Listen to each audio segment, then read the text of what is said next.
Welcome back to 23 Minute Reads with me, Mya D. This is kind of like my virtual book club because in these 5 minute or so videos, I share with you my takeaway from my current reading. Right now, new book alert. It is Public Scholarship in Dance by Lynette Overby. As a part of my 23 to 23 challenge, I'm reading 23 minutes per day, every day, as an action of self-love, as an investment into myself, and as a way of providing myself with some consistency in an ever-changing world. Hoping that you will join me along in this journey by liking this video, subscribing to the channel, and leaving some comments down there in that comment section so that there's an actual dialogue going on. Having in mind that while I have several decades of experience as a dancer, educator, performer, researcher, I'm not the know-all be-all for this book. I'm simply providing a space for dialogue. As I said, this is a new book. So this week I read pages, let me get my notes, pages 1 through 39, and here are my 3 takeaways.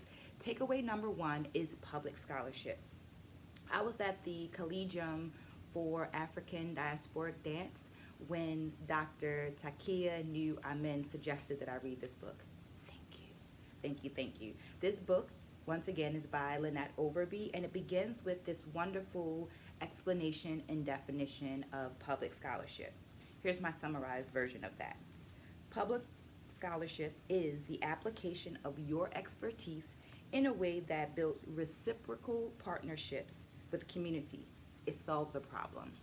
Well, I'm thankful for this book because it solves an issue that I am having, which is navigating higher education in relation to reaching tenure. I'm in the tenure process. I'm currently in the tenure process at my university.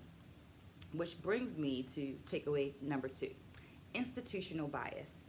I watched this talk with Dr. Beverly Overton where she discusses institutional bias and how within the institution, published work is favored. Now that negatively affects people who live outside of that, like artists. It negatively affects artists, dancers, and so forth, who are trying to reach tenure because our scholarship lays in public scholarship, lays in community engagement. So what this book does is it provides examples and frameworks that can help dance educators to talk about and to write about their work in a way that it is understood as scholarship and it is valued. Takeaway number 3 is the 1980s.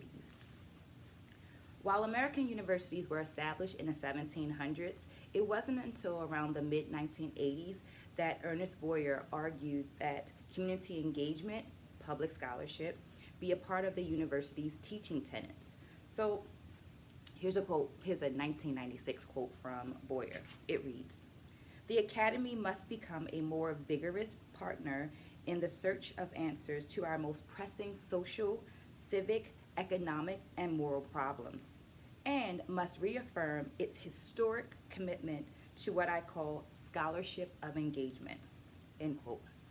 So scholarship of engagement, also known as public scholarship, seems to be a relatively new concept when thinking about scholarship itself. So Boyer argued that when we're looking at scholarship, there's research, but there's also this other thing that is very important, and that is the public scholarship, the community engagement. And I believe that might be why it is undervalued and underestimated at times. But also stated in this book is this quote: "Today's community dance programs at many HBCUs, including Coppin State University, provide extensive course selection to their surrounding communities," end quote.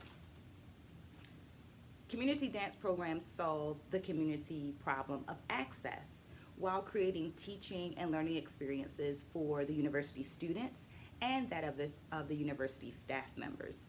This is public scholarship, solving a problem in a reciprocal kind of way. And that was all 3. Thank you for staying to the end. I hope that you liked, subscribed, and commented. Spread a good word. Stay blessed, and I'll see you next week.